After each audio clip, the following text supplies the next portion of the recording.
What's up, guys? Welcome back to the podcast with Dave Crosland. I'm Scott McNally, and all of our programming is brought to you by evalbloodanalysis.com. You can get your lab work done by Dave if you're in the UK.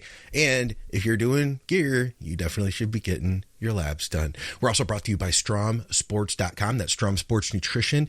They're also in the US now. We used to say if you're in the UK, but you can check them out in the US now too. They have some great health stacks. And if you're on cycle, you should definitely check out their health stacks. We're brought to you by truenutrition.com. Use our code THINK for additional savings and get some good high quality protein powders, creatine, everything else you can think of that you need, all your basic stuff. And of course, supplementsource.ca for Canadians. Great deals that change week to week. Dave, we've got a topic proposed by one of our listeners. What are the best anabolics?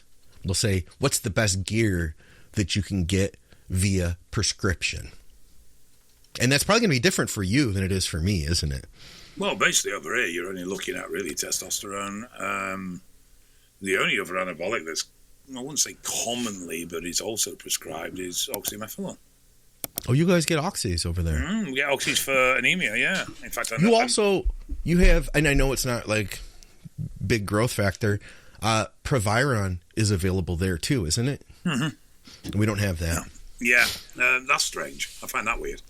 Yeah, I don't think it was ever a prescription medication here. What is it Proviron prescribed for in the UK? It's usually around TRT and fertility. Fertility? Or like, because I'd heard of it as being like an ED med. Yeah, so that, falls under the sort of fertility bracket in a sense. I gotcha. Increasing free testosterone levels, so therefore aiding in erectile function and testosterone stimulated sperm. Hey, so good news. Increasing ITT. Good news. All your gear is pretty much legal to own, not illegal to sell, but legal to own. So you guys kind of get a pass on everything. Here in the US, not so much, but man, with these clinics nowadays, and really it's the compounding pharmacies that are really bringing this stuff in. I'm trying to think, man. I feel like, of course, Test. We have Test, right? Mm-hmm. We have Deca, right? Another common one. And from there, we don't have Trend, no Trend. So Test, Deca, no Equipoise. Obviously not. Well, we should, you know. No, you have Finerget. We don't have that. You have Trend tablets, Trend for cattle. We're talking about for prescription use. So you find a farmer who has cows, and you use his prescription for Finerget, and then you make up your Trend. Yeah, no, we don't do that, Dave. We don't do that anymore. We're talking about what creative. Go to your doctor and get a prescription for. Doc, I need you to write me a script for Winstrol, which is another one that, man, in some places I see it's not available. Yeah, but a vet's a sort of doctor. Yeah, I mean, if you talk to a veterinarian and you said they weren't if you were like, you're not a doctor, I think that would kind of be offensive. Do you know what I mean? Because it does take a lot of work to become a veterinarian. It's an animal doctor. Yeah. So, what do we got on our list then? Test, Deca, EQ, Masteron's not there. Oh, excuse me, not EQ. I meant to say Winstrol. Right. Anavar. Yeah, Anavar. So Anavar was supposed to be taken off the list. Okay. I still see people getting scripts for it, so I don't know, man. But we'll put Anavar in there. I think that's fine. So Masteron isn't? No Mast. Right, so I just wondered if there had been a carryover from the early breast cancer treatment days that Masteron was still, it may not be readily done, but it was actually still potentially there. Yeah, not available. Nor is Primo. I don't think Primo's available. I've never seen anybody with a Primo prescription, so I'll say that. I mean, we're not really talking about a lot of compounds then, are we? I mean, I was wondering though, because I think there's a potential of two things here. What's that? So one is what you can actually get as a prescribed med, and one is what a doctor technically could still prescribe. Okay. And I'm wondering if there's like Masteron's the one that's popped to mind because Masteron was prescribed for females for breast cancer treatment. I'm wondering if it still sits in treatment that it is allowed, just they don't do it because you have tamoxifen now. Yeah, I'm not sure. I thought I saw it being on a list that said discontinued. So I guess the question the guy was probably trying to get at was like, okay, how can I get jacked on just things that I can get a prescription for? Do you think it was, how can I get jacked on my insurance? I like that idea. Yeah, I don't know if they're going to rate you at high doses. You're not getting like. I think that's the problem, isn't it? That if you are going through a medical process, even with the compounding pharmacies where they interpret the rules rather loosely, there's always going to be that limitation on dose because of the fact that it is a medication. So as a result of dosing is always going to be very much on the low end. You could potentially stockpile, but I mean, if you're only getting prescribed 10 milligrams of Anavar a day, that's a lot of stockpiling. Yeah. So there is, so the compounding pharmacies are usually working with the TRT clinics. The TRT clinics are usually out of pocket. So there is some, I'm sure, that work with insurance, but the majority of them, it's out of pocket. And so they have the freedom to write the dosing that they want, And, but surely there's some legislational control about limitations on dosing. I mean, I've seen guys get prescriptions of 300 tests, no problem, So, I mean, I know that's not crazy talk. We're not talking a gram. No. I've never seen a gram prescribed, but I have seen 300 and plus, Deca on top of that too. Yeah, which is cyclitic really in its totality, isn't it? Yeah. The funny thing is over here, you can get prescriptions for 100 milligram of oxy a day. Wow. Huh. How do you go about doing that? What do you need to... First, you need anemia. Okay. Yeah. And it needs to be like anemia, not, iron deficiency or Vit B deficiency. It needs to be actual genetic anemia. Cut out all steak, guys. And yeah, I know a guy that was on 100 milligram of oxy for his anemia. Do you guys have any doctors over there that kind of bend the rules for people? Because it seems like across the board they're pretty strict. Yeah, so TRT's a big boom industry over here, the same as it is in the States. It hasn't gone as far as you guys have. It's like, GH prescriptions are very unheard of. Okay. The highest I've seen prescribed is 200 meg. Okay. Now, what I've seen generally with the prescribing TRT clinics is not so much that they're abusive on the dosing. Most of them are quite reasonable there. That they are liberal on the qualification. Oh, okay. I mean, I know one TRT clinic that's actually altered the ranges on their results. Mm-hmm. So that the medical low-end TRT, and I'm not saying that, you're not going to get symptoms before this, because you are, but the medical low-end range is 6.9.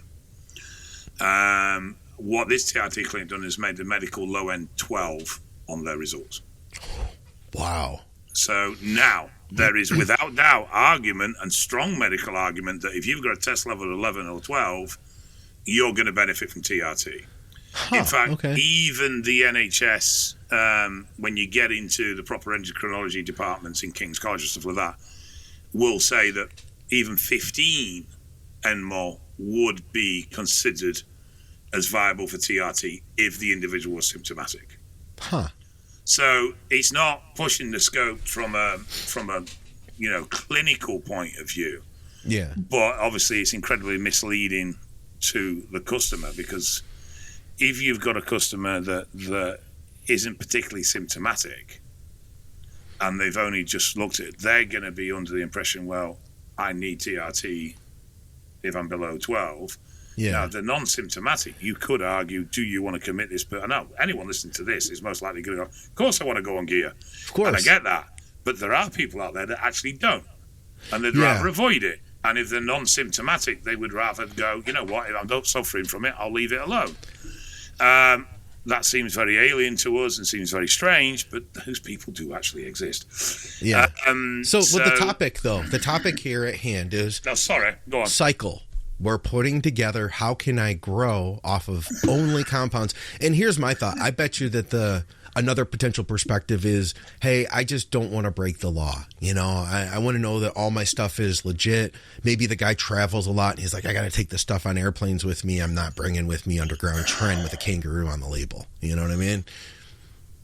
We don't really do kangaroos anymore. We don't have a lot of vet gear. That was 20 years ago. But you get the point, man. You used to have a kangaroo on your labels. Yeah, we had kangaroos and bulls and everything else. Yeah, and there was a lot of vet gear coming in from Mexico. I will have to dig out my show and tell box one day and go through all the old gear I've got in there. Oh, that would be fun, man. Yeah. That'd be good. Remind me, we'll do it next week. We'll call it like show and tell with Dave. Yeah. Well, test, obviously, because it's really the only compound you can get in any decent quantity. Yeah. And even if you were prescribed on a lower end, it's easier to stockpile to a dose which would have some positive impact. Yeah. I think orals tend to be a little bit not really worth the hassle.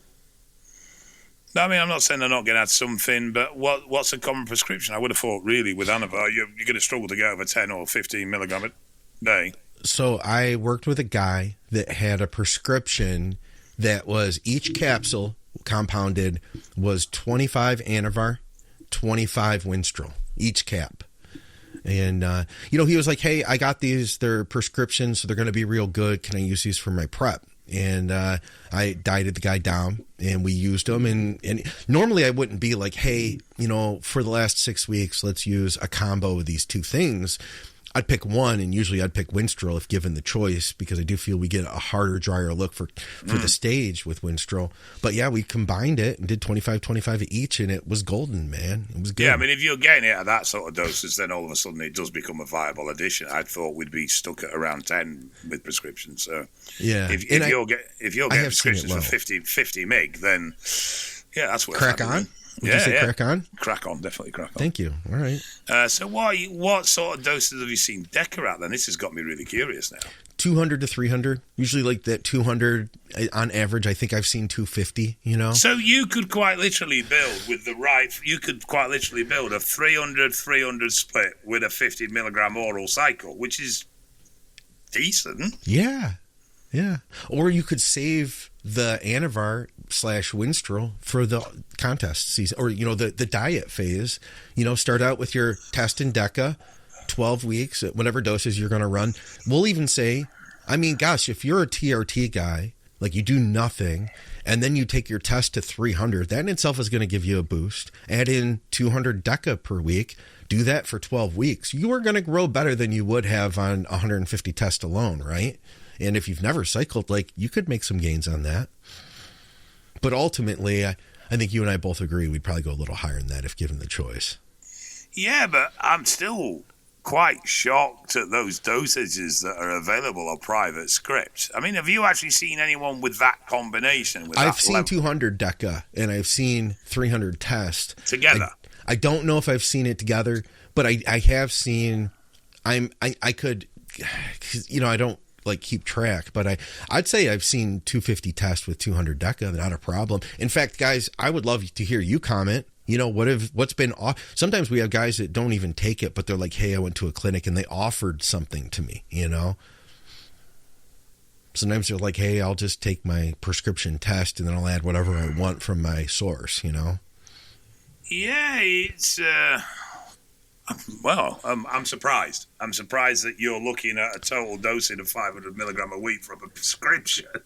Yeah. I mean, I'm sure that that's not super common, but our listeners can tell us, And I guess, does that cover it then, man? I mean, we didn't mention what would you do with growth hormone, but hey, if you got a script for growth, then that's technically available through prescription as well. Yes, it is. Yeah, I mean, low dose. Every evening. Now, you're not going to get an insulin script, though, without actually diabetes, are you? Come on. Yeah. Don't tell me you can flag that as well. Yeah, you're probably right about that. We do get T4 and T3. Hang on, though. Can't you buy insulin from Walmart? Yeah, so Novolin R or Humulin R, they're over the counter, regular. The R stands for regular. It's a regular speed insulin. And they do that so that if there was a diabetic emergency, you have access to insulin. Now, that said, I have seen people turned away. I'd say it's not a good idea to go in there in your stringer tank top right after you got a pump and then tell them that you need a bunch of syringes and insulin. You know what I mean? Go in a fat suit and tell them you're diabetic. Yeah, can I get the insulin? Give you all you need then. But yeah, to get like the long-acting Lantus or to get the fast-acting like Fiasp or Humalog, you have to have a script for those things in the U.S. Right. Yeah, but T3, T4, those are available. You can get those all day. And I'm seeing them pretty quick to write scripts for T4 and T3 as well. You know, Dave, what they want to do is they take everything and just like optimize you. So your test levels are redlined, your T3, T4 are boosted up. They'll get you on the growth hormone if that's, you know, something you can afford. And they'll give you an AI too. They'll give you a Arimidex usually. You know what? It's actually quite amazing how much abuse a human body can withstand. Oh, yeah. When you look at what the optimal is for someone from a health point of view with diet and exercise and everything else, and then you look at how far we can go away from that and still actually survive quite well. Yeah. I mean, it's incredible how tolerant our bodies are. Oh, also metformin available. And all the, you know, the now tirzepatide and semaglutide. Retatrutide, not yet. You say retatrutide's not past clinical trial yet, has it? But it's getting there. Yeah. It does look impressive, though. And it does look I think it's about 15% more effective than the other two. Yeah, I'm a big fan. I'm using it myself. I got on it back in a couple months ago now. I've been doing really well with low dose, too. And I don't believe it's as bad for the sides, is it? Is there the same pancreatic concern with Reta as there is with Sema? So as far as that, like the appetite thing to start, Retatrutide out of the three of them seems to have the least blunting effect, though it still does take the edge off, even at a low dose. I'm sure the higher you go, that the research is being done on study with 4 milligrams, 8 milligrams, and 12. Yeah. And most of the people I've been working with, we haven't been using more than 2 per week. I'm using 2 milligrams every 8 days. So 1 every 4 day. And I could definitely tell a difference. It doesn't have that control though. Like semaglutide is still the strongest for appetite control, and it still has the smallest window for side effects, you know, versus, because you look at it, man, it's like 2.5 milligrams or so is the top end dose versus 12. You have a lot more room to play with Reta. I thought that Reta was milligram for milligram the lowest side effects. Yeah, I would think so. Yeah, and but I actually wasn't aware that Sema had a stronger appetite suppressant action than Reta. Oh yeah, much more so. In fact, you can, if you take too much out the gate, man. Drug, doesn't it? You what? Reta just seems to be the more refined drug at the end of the day, which I suppose in a way it is, because it's almost like stage 3, isn't it? I mean, you had Sema, which was a GLP-1, then you had Mounjaro or tirzepatide, which was a GLP-1 GIP, and then you have Reta, which is GLP-1 GIP and glucagon. Yes. And I have noticed that my blood sugar does stay pretty balanced even when I am in a position where I'd feel like it'd probably be getting pretty low otherwise. So, yeah, I'm happy with it. I know there was some clinical significance with Sema around pancreatitis.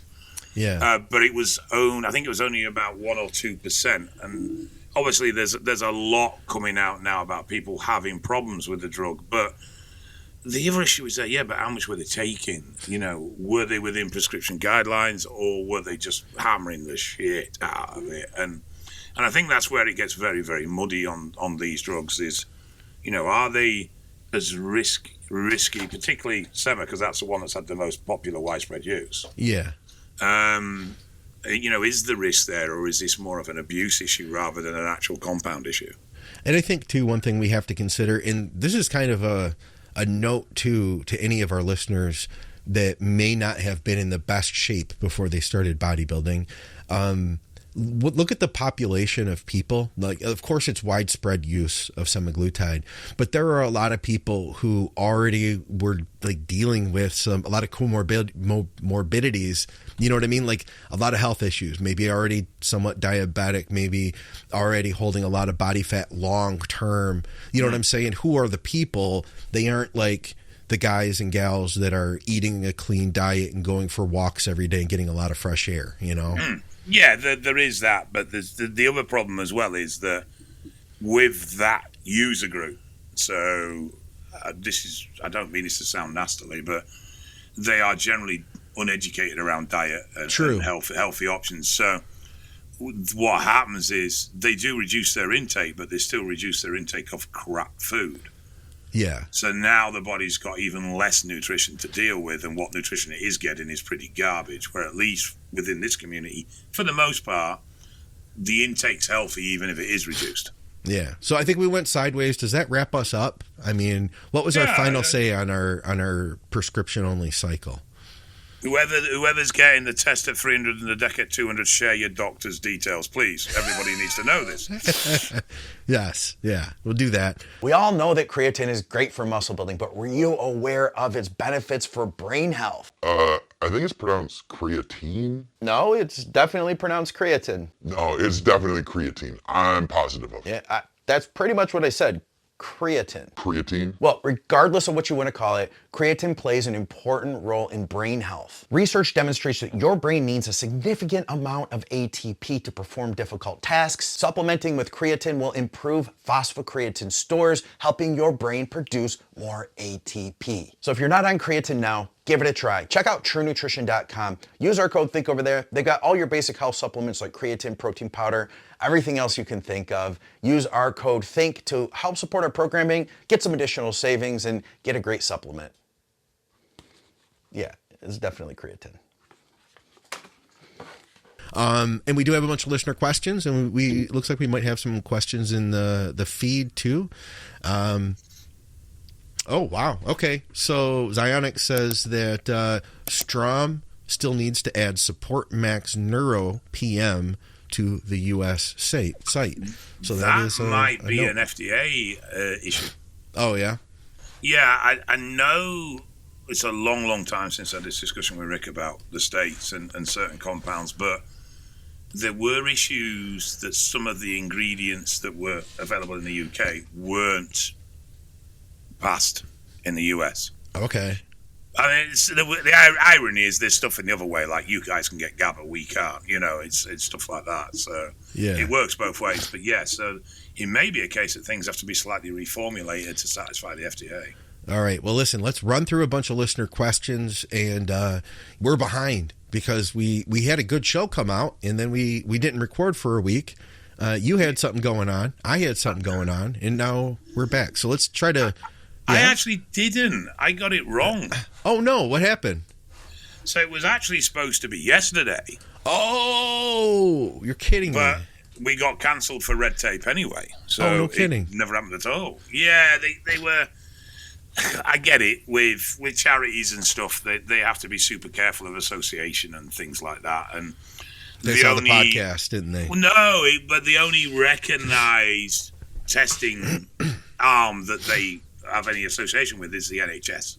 Oh, okay. So they were like, oh, you know, we're not so keen, and we don't want to do any exposure, and we can't be linked to the company. And so Jamie just turned around and said, look, I'm not dragging them down here to do free testing all day. Yeah.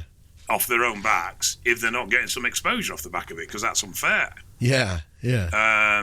Which, to be honest, I told Jamie I wasn't bothered about, but he was very insistent. And then I believe it absolutely hooned it down for the first half of the day yesterday. Oh, okay.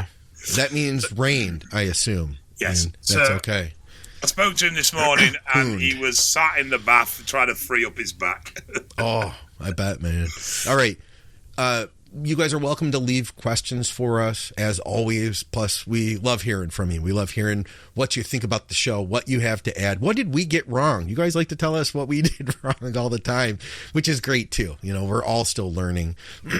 Question here about transdermal application. I'm on Androgel for TRT, dosed at 50 milligrams daily, and it is pharma as it is RX from my doctor. Just curious as to your thoughts. Thanks. Love the show. And Dave's heavy breathing into the mic. Oh, you're never going to live that episode down. Darth Vader. I'm related. What can I say? To be honest, if you're looking to replicate the natural flow of testosterone, gel's probably the closest you're going to get to it. Yeah. The issue is that it's not the greatest bioavailability, and a lot of people just cannot get adequate levels out of their gel dosing, or to do so, they end up taking so friggin' much of the stuff. Yeah. So it will all depend on where it's putting you. But if it's putting you in range, to be honest, I personally would stick with it. Because it's going to be the closest to the natural sort of ebb and flow that you're going to get. Obviously, if it's not getting you high enough, you may have to convert to an injectable version. But other than that, there's nothing wrong with it. The only thing is, and I think I've told this story before, probably I repeat myself a lot because I'm old, and piss myself a lot as well.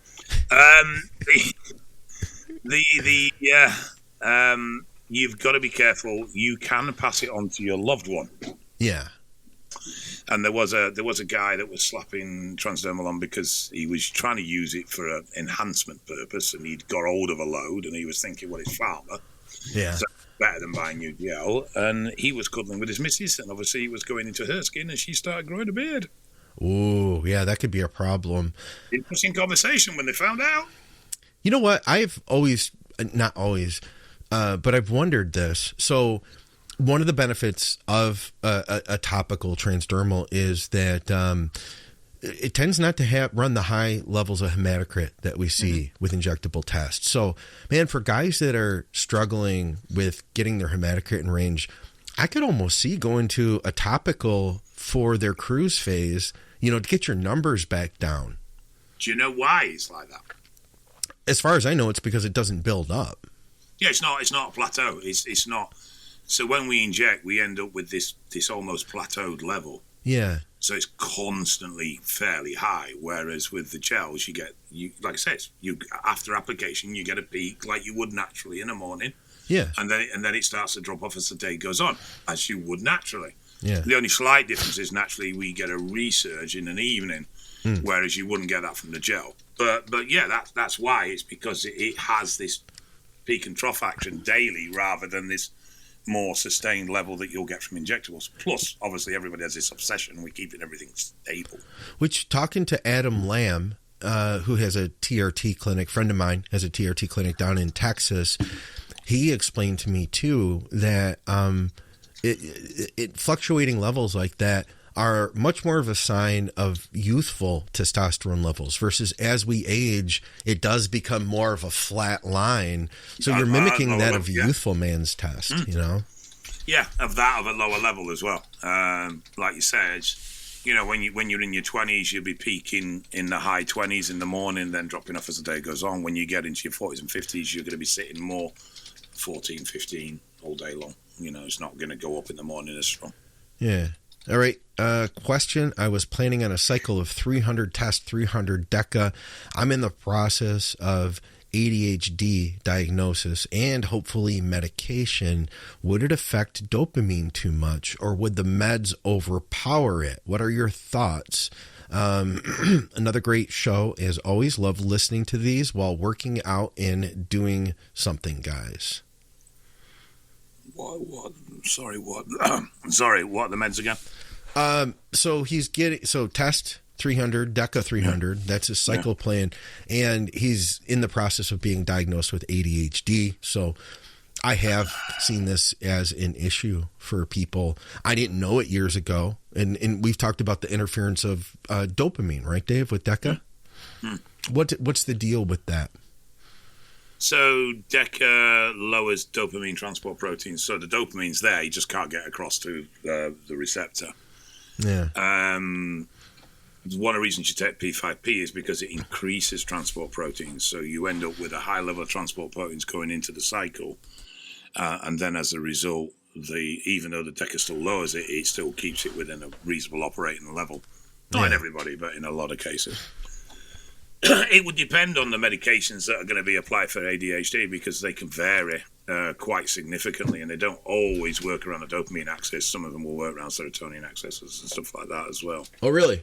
Yeah, so it's not something I know enough about to have a comprehensive conversation, unfortunately. So I found a lot of people that, from personal experience with clients that have medication for ADHD, that they actually feel better on Deca and Test. Really? I found the opposite. Not across the board, but I have heard people complain about it. That's how I first learned about this, because I didn't know about the whole dopamine thing 10 plus years ago. We had a listener who was a Canadian professional wrestler back in the day, and he was using another medication. I've mentioned it here before. Tanya Miller knew what the name of it was, but the medication wasn't working as well. He needed more while on an NPP cycle. And that's when I first learned about it. And then I've heard about it occasionally since. And I think, do you think maybe that has something to do with why people sometimes don't feel good on Deca? You know? Oh, without doubt. It all depends with dopamine and Deca and dopamine and secondary drugs and dopamine. It all depends on where the drugs influence dopamine. Okay. If a drug influences the production of dopamine, then Deca is going to have a negative impact, because it doesn't matter if you're making more, it's still not getting carried across. You can have 1,000 people on the side of the road. If you've only got 2 taxis, you're not getting 1,000 people across the street. Yeah. If you can increase the taxis, which is what P5P does, then you have a chance, even with Deca lowering it, of getting more across the street. Or the other thing, which is what Caber does, it puts everybody at the other side of the street. So it basically stimulates the dopamine receptor itself. Okay. So it all depends on what axis the medication is using to increase dopamine. If it's a precursor to the receptor, then Deca's going to have a negative effect, which is why, though people may not have noticed this, if you like a bit of sniff, Colombian marching powder, and you go on Deca, you will notice that your reaction to your white powder is reduced while you're on Deca. Have you heard people say that? Oh, yeah, and very often it's just down to, this gear's not very good, you know what I mean? As in, the white stuff's not very good. Yeah. And there's been some interesting case studies where they've tracked use and found basically a seesaw relationship where someone's using a Nandrolone, they introduce the white powder, that causes an increase in the white powder because they're not getting the standard response.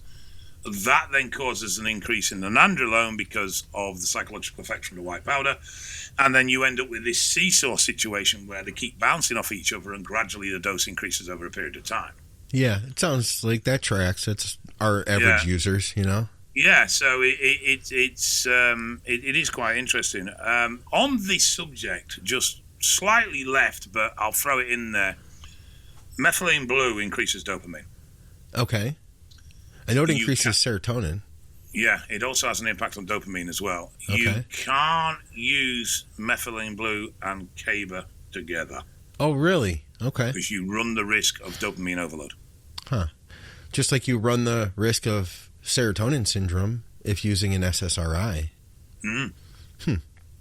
All right, we got a bunch more of them. Is EQ as painful as Primo? I told him no, but then he asked, what about at 500 milligrams per milliliter? Man, that sounds like some strong EQ. If dosed genuinely, I would expect that to be a bit nippy, yeah. I mean, EQ, I think we've talked about this before, the raw material isn't a powder, it's a liquid, right? It is, yes. So it would be easier to suspend at a higher dose.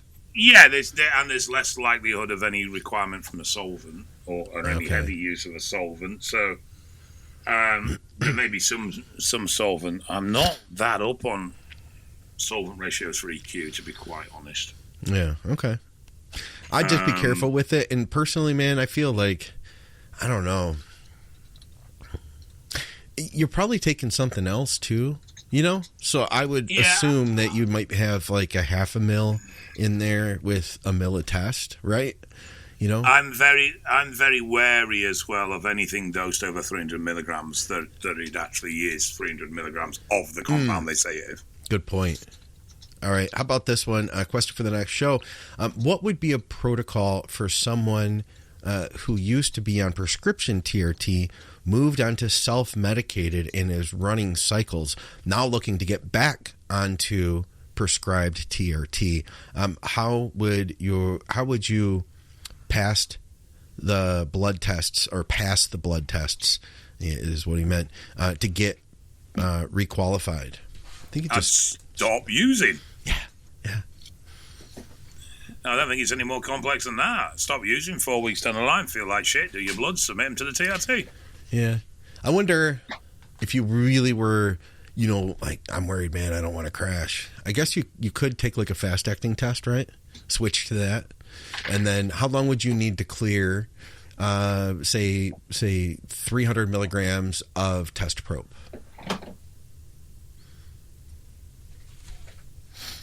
Week and a half. Week and a half? The thing is, what I found, and this obviously is not going to be across the board, but in general, what I found is people can sit at low test for a week to 2 weeks before they really start to feel it. Mm-hmm. So I think you'll find that if you time it right, and it might mean that you need a couple of tests because, you know, you don't quite hit it right on the first one, but if you time it right, I mean, you're not looking at super low levels, you're only looking at qualifying levels. True. So if you time it right, you can probably get the blood work you require. And also, I'd say you also need to clarify with the provider what their protocol is for testing, i.e., are they going to require a second test? Yeah, a lot of times, man. Are they just going to work off one? If you've had TRT in the past, I don't know, depending on where you're at, I feel like a lot of doctors would just be like, okay, yeah, you were on TRT, here's a script. I don't know. That's... Yeah, and I think you could also go to them and say, look, this was my pre-TRT result. Right. I was on TRT for a while. I came off, basically I had a bit of a brain fart around it. This is my current level. I want to go back on. But yeah, I mean, just speak to them for them. What are the qualifying requirements? What is the process? Is it just, as long as I provide a test that's low level, are you happy to prescribe? Or are you going to want a secondary test like 3-4 weeks later to confirm that it's sustained? Yeah, no, I wouldn't want to mess around with all that, you know. Just get down to business. It would just depend on what the clinic's policy is. And I think if he's going to a TRT clinic, they're going to be a little bit more free than if you're going to your family doctor, you know. Well, if there is prescribing 300 mega tests and 200 mega Deca, yeah, I think they are going to be. Exactly. All right, PCT, after using 19 NORs, I have seen many people claim the metabolites of Deca would suppress you longer term. Would you need to cruise post 19 NOR for, let's see, could someone either run Deca NPP or Tren if they planned to PCT? I don't feel that there's any long-term suppression beyond the drug's natural clearance rate. I've seen it. So Have you? Yeah, this is where I think we disagree because we've talked about it before and we can still be friends. No, we can't. Best friends. We're not friends in the first best place. Friends, guys. I'm Dave's best and Dave's only friend, guys. All right. Pudding's my only friend. How's Pudding doing? He's all right. I need to find him an owner though. Oh. For me, I would question the authenticity of the piece. The thing is, this is where I have a problem with this, is PCTs aren't a guarantee. PCTs don't always work. You have no idea of knowing where your Leydig cell recovery rate is or how damaged they are, etc., etc. So how do you determine that the nandrolones have continued to suppress production when you do a PCT post-cycle? Because I've had clients just on test, do a PCT, it's not worked, had to do a second one, and they've recovered off the second one. Yeah. I've just personally, and it was in my own experience the first time I saw it, ran a cycle, recovered okay. Ran a cycle, recovered okay. Ran a cycle, recovered okay. Ran a cycle with Deca and really struggled. Same type concept. And then the next time ran a cycle and recovered okay. So that was like my own experience. Yeah, okay. That's a fair assumption based on that evidence, yeah. And I thought I read something in the past too about the metabolites still being suppressive. I mean, but I don't know. I just say, let me ask you this. In itself, I do feel like 19 NORs are like real quick to suppress you in general. You know what I mean? Like shut you down hard while on, which could be part of the reason it's hard to restart. Very high binding affinity, so that's why they are so effective at shutting you down so quickly. They bind with the receptor extremely strongly. So that could be it too. Maybe I was just shut down harder, you know? Well, I don't think you can shut down harder. Because you've got an off switch and it's off. Once you're not producing FSH and LH, you're not producing FSH and LH. Yeah, but I think there's a reduction. Let's do a test then. Let's take a guy and just give him, let's just say 25 Anavar per day for 4 weeks. Oh, I think the speed of recession will be much faster. That's what. Yeah. Sorry. So by harder, I was thinking like you suppress no production, or you'll suppress more than that, where it's like there is no more than no production. Once you're at no production, you're just not producing. I can agree with that, yeah. But yeah, it's faster. It's definitely faster. Whereas, particularly with someone who's not very experienced with antibiotics, i.e. hasn't had a lot of exposure, you can see suppression from even a dose of like 400 or 500 mg take 3-4 weeks. Yeah. Whereas with something like a Nandrolone, you'll be lucky to survive 10, 15 days before you're suppressed. It will be a lot faster. All right. Let's see what else we have here. Like I said, we have a freaking ton of questions. Let's see. I did an experiment with EQ to see the results as an AI. 2,000 milligrams a test with 350 EQ. My estrogen was 145 pmol, top end of normal range. So works well in my case. What was the test?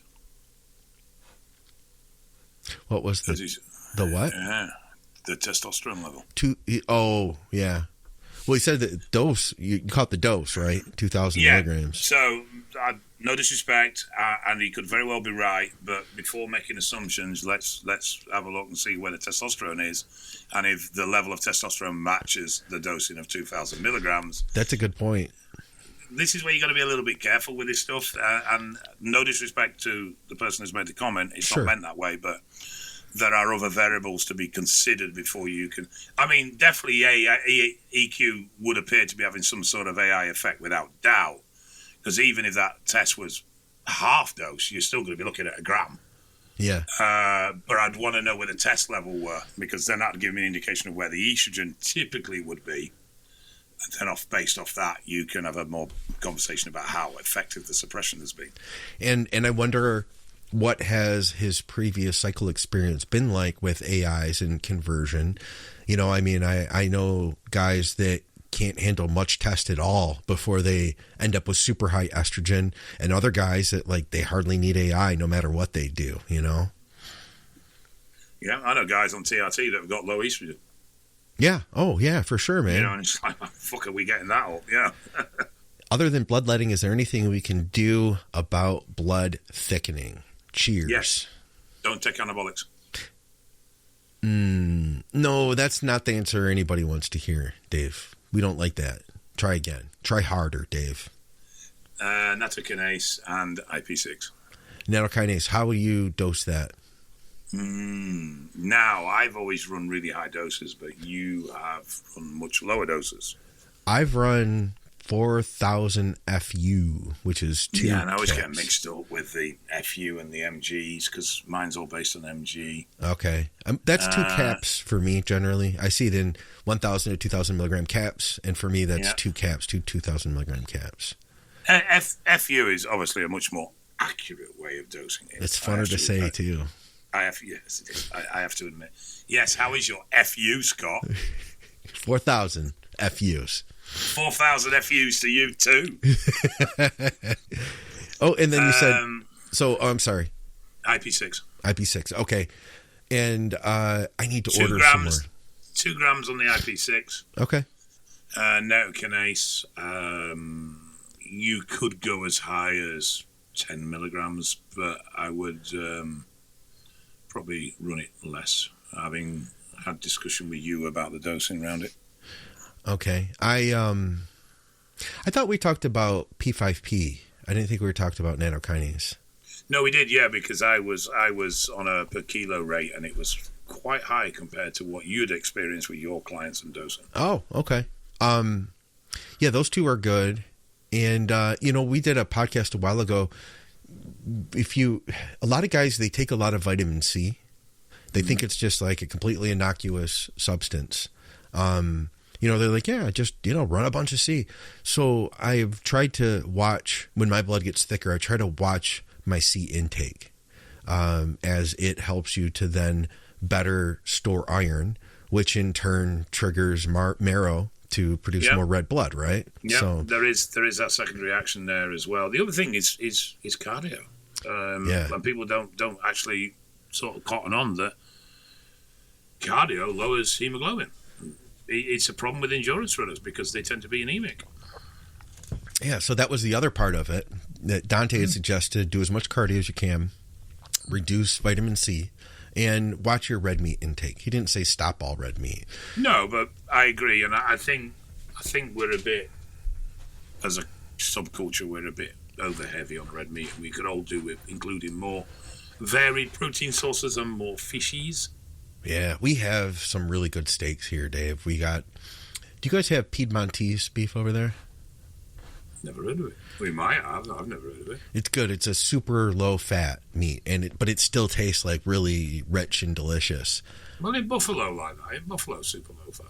Yeah. This one, it still tastes like beef, though. It doesn't have that like buffalo flavor. Yeah, it's like beef on beef, isn't it, buffalo? It's like beefy beef. Yeah. Let's see what else we have here. Kangaroo's quite good as well, I never ate... No, I think I ate kangaroo jerky one time. You've eaten kangaroo, huh? Do you guys have much of it over there? Is that available? No, but we do have these food festivals where you can get all weird and wonderful shit. Yeah? What was the weirdest animal you ate? Kangaroo and crocodile or alligator. I can't remember which one it was. Yeah, I ate one of those too. So I don't know. Did you ever eat turtle? No. I ate turtle jerky. How was that? It's not something that's no, it's not doing it for me.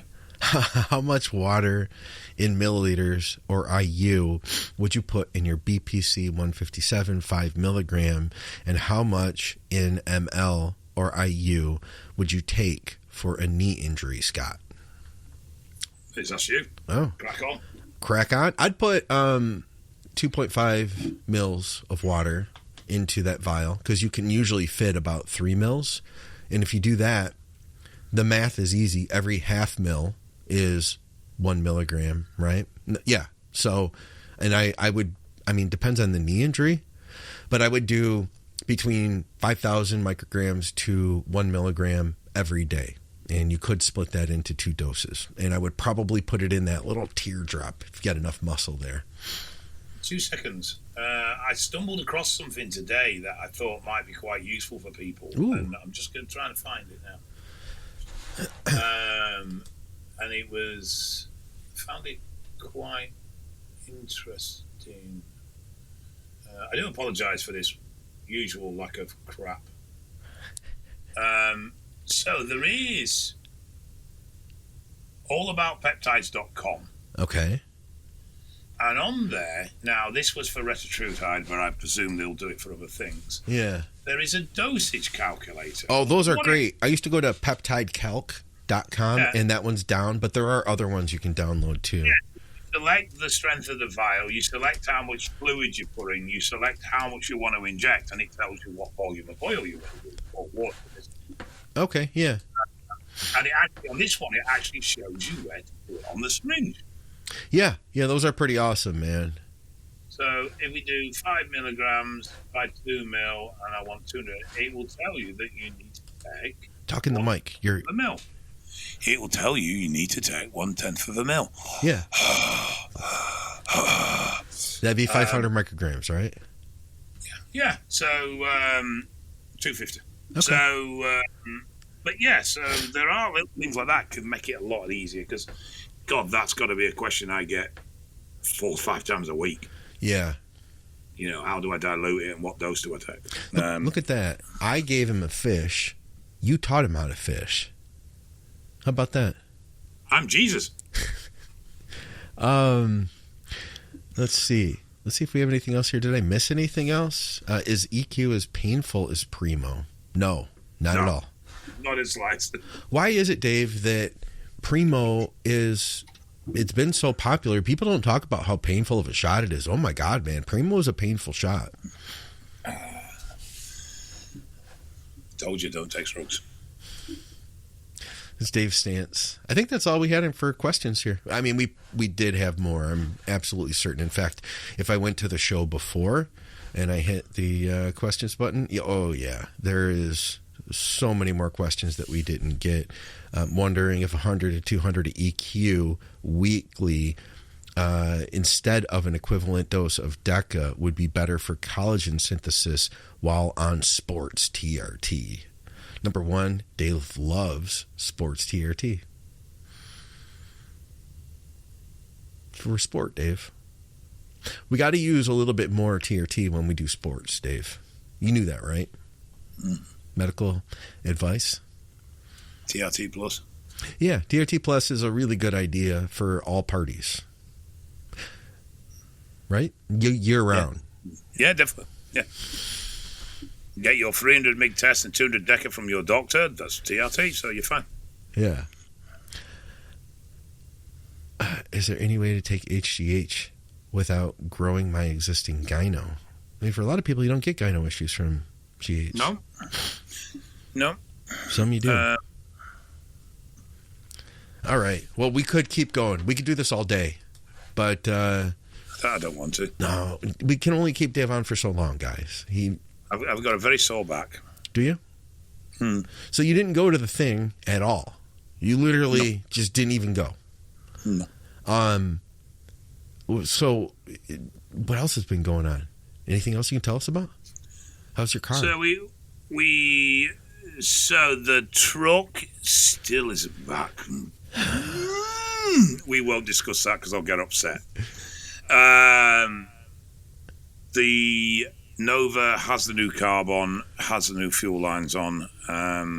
Daft as it sounds, I didn't have the right size spanner to tighten up 2 of the nuts on the fuel line, so I've had to wait till the spanner turned on. So I'm actually tired of fuel nuts. But other than that's ready to fire up and hopefully set. Apart from that, what did we do? We did FitX Expo, which was a bit naff. We did PCA Universe, which was also a bit naff from a trade point of view. What's naft mean? Not very good. Naft. Naff. Naff. A bit naff. A bit naff, yeah. Yeah, this show's a bit naff, Dave. A bit? Bloody hell, you're being generous. Then we did the MK event with... MK? Yeah, so that's Kuba and Meg. MK coaching. Okay, yeah. Who did they have? They had an Olympian over. Black guy. I want to say Terrence, but I might be wrong. Oh, Terrence? Terrence Ruffin? Might be Terrence. Yes. Okay. Terrence, cool dude. So we did that. We did that on last Thursday. Okay. You were there. And then, you went to that. Yes, I did go to that. Yes. Do you meet Terrence? Not as in meet, no. Yeah. He's a nice guy. He seemed it. He used to listen to all the shows. I don't think he has the time anymore, but yeah. He's ex-squad. He grew up very poor from what he was saying. Okay. He just seems a genuine nice bloke. He really does, and seems very appreciative of where he is in life. Yeah, he's a cool dude. I like him as a person a lot. and I like his physique a lot. I'm really cheering for him this year. I saw him at the Olympia when he really bombed out early on. And I remember at the time, he doesn't remember saying this, but before that Olympia, he was like, I'm not going to get my physique too big. I like keeping it, tight and keeping my, everything. I'm happy. I just want to refine, which has been like, that's what Bob Paris said. You know what I mean? Like that's a classic bodybuilding mentality. And then the Olympia didn't go too well for him years ago, 2018, maybe. I can't remember. But then, 17 or 18. Anyway, he's come back and been so good that he took second to Chris Bumstead one year. And then he went back to the drawing board, and now he is his best ever. He's actualized what I knew he was capable of. I think there's two routes with bodybuilding you can take. You can build the physique you want. Yeah. Or you can build the physique the competition wants. Yeah. And unfortunately, unless you're lucky, the two are rarely an exact match. Yeah. And I think and you've just got to accept that. You're either happy with the way you look or you fit the criteria of the competition in order to do well in competition, but that might mean you're not developing the physique you like. Yeah, like Chris Bumstead, for instance, had both, Yeah, and I think that's where a lot of people go wrong. They develop a physique that they want, i.e., which usually involves a body part being overdeveloped, and then struggle to come to terms with the fact that they're not getting the placings and competition rewards that they expect. Yeah. And it's like, well, that's because you're not building what they want. You're building what you want, and that comes at a cost. You built what you wanted. I did. Yeah. But I never competed because I knew it wasn't going to be a pretty sight. But you did what you wanted, and I think it paid off for you too, in a way. People recognized you. I think that's actually a bit of a lesson in life as well, isn't it? If you can live your life how you want to, but you just have to take the consequences that come with that. True. And I mean, I think it's an age thing as well, and also helps that.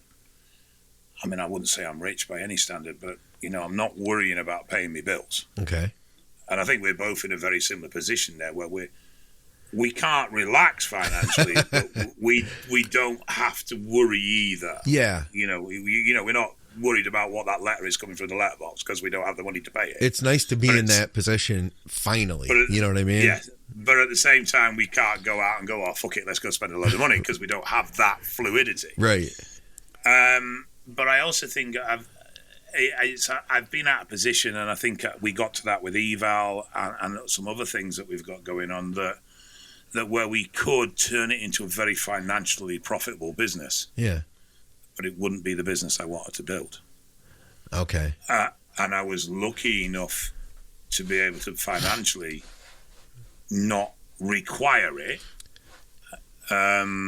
which has been a massive help in that front. But I think that's very much part of life, is you can live your life how you want, but you have to accept the restrictions that come with that. And if your desire is to be rich, you're probably going to be doing shit that you don't really enjoy. Yeah. Yeah. Or at least for quite a while. Well, how would you have done eval different if it would have been the business to like make money versus do what you wanted? We would have been, now, I don't know if I'm well known for this or not. I don't give discounts. I don't like giving discounts, and I don't particularly like people that come to me and say, well, if I bring you 10, can I have a discount? And it's no disrespect to them. It's the way the world is. It's the nature. But my argument is we're already one of the cheapest out there, particularly when you factor in the reporting and the phlebotomist is involved in the pricing. Okay. And I feel we are very good quality as well. But we could have definitely been much more commercial. There's things we do that cost us money, like events. We take all the staff out for a meal. That's regularly north of 1,000, 1,500. Which, guys, when I was out there, Dave took me out for a meal. We went out and we had, it was one of those fancy places where they cut the meat in front of you. Fazenda, wasn't it? Yeah. That was cool. That was a beautiful place, too. Like, just the restaurant and where it was located. Like, that place was pretty cool, man. But there's things like we do 2 tubes for every test, whether it requires it or not. And the reason we do that is so that if the customer decides they want to add on, we've got the sample to do it with. Ah, okay. But that's cost. Not a huge cost, but it's still cost. We're still having to buy extra tubes. It's still more weight in postage. You also know your customers too, right? Yeah. I have a feeling a lot of bodybuilders are like, you know what? Let's run prolactin as well, you know? Yeah, it's not too bad, but it does happen. It's just things like that. We don't run the business in a bottom line business. We run a business more on trying to support people best we can. For argument's sake, we did the prostate cancer month, where we did it all for free for the whole month. Yeah. We were doing all profits. If we'd have gone with Jamie, we were going to do all profits. We're going to go to the charity. Instead, what we did was donate to the charity. Okay. So, none of these are profit-driven sort of ideas. These are more quality of service and trying to do the right thing ideas. And I'm lucky that we're in a position where we can do that. That is cool. That is cool. And I did see that, I guess I see it more because, guys, Dave doesn't brag on himself. But having been out there to visit you and see people that were coming to the booth, see people that knew you, and I'm not saying this to make you feel good, but you've done a service to the bodybuilding community, and a lot of people really appreciate you, including people like Kuba. Kuba will say that right out the gate, man. He's like, "Oh, dude, I love Dave. Dave, he really appreciates you, and you have done a good service to the community." I try, and it's very nice to hear that it has been positive, because you never really know yourself. You're always like, well, I hope it's been good. Yeah. And as I've got older, the financial drive has become less prominent. You know what I mean? It's like, I'm not really bothered for the super flash car anymore. Where 10 years ago, I'd have been, I want a supercar, I want this, I want that. Now you just want a truck that beats a supercar. Yeah, but now it's more. I get it. I'm messing with you. Yeah, I get it. But I'm less. I think not everybody. There are genuinely people out there that appreciate the quality of a supercar. Yeah. But the vast majority of people buy supercars so they can drive around and say, I can afford this. Yeah, you're right about that. And I'm just. There was a time when I was there, but I'm not there anymore. Look at Tanya Miller's with us. She said he took us out for the same type of meal in the UK last year. Meat festival. Yeah. How many more people in this live stream has Dave taken out to eat? Raise your hand. Yeah, we do it like every expo with the staff. In fact, we went to Fazenda at Fitex. But yeah, it's. I think I'm really lucky in that sense that I've been in a position in life where I can use eval for good rather than have to worry about whether it's making money or not. And for a long time it didn't. Yeah. A long time it didn't. It just scraped by, and even then it struggled. Well, I'm glad that it is. It finally then turned into something. It still owes me $3,000. Rise 41. I am so jealous of Dave's voice and accent. Anything he says sounds authoritative. I once got told by a German sound engineer that I had a very good voice for voiceover.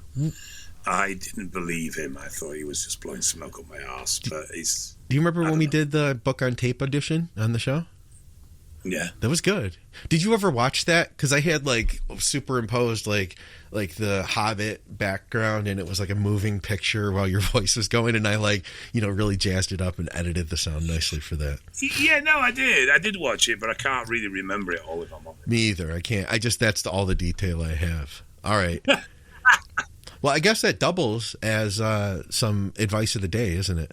It does, yes, it does. All right. Well, I'm glad to be back. I'm sure that everybody at home is too. We'll keep the show going. Did you have a good trip?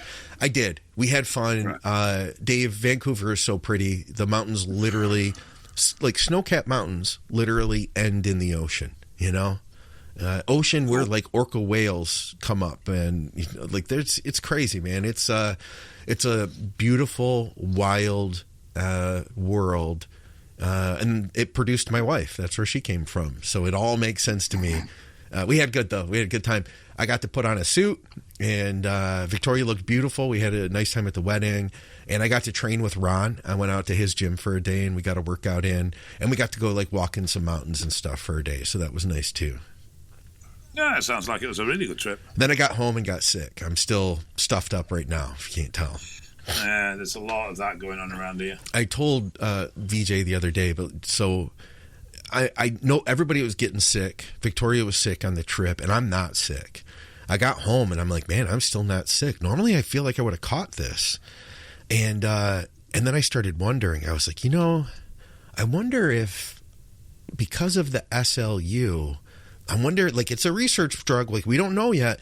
Could it have kept me from getting sick? And I like put a note in my phone, SLU keeps you from getting sick, ? Like, keep an eye on this, And then the very next day or like 4 hours later, then I started getting a scratchy throat. So apparently, good wishes, but it wasn't the case.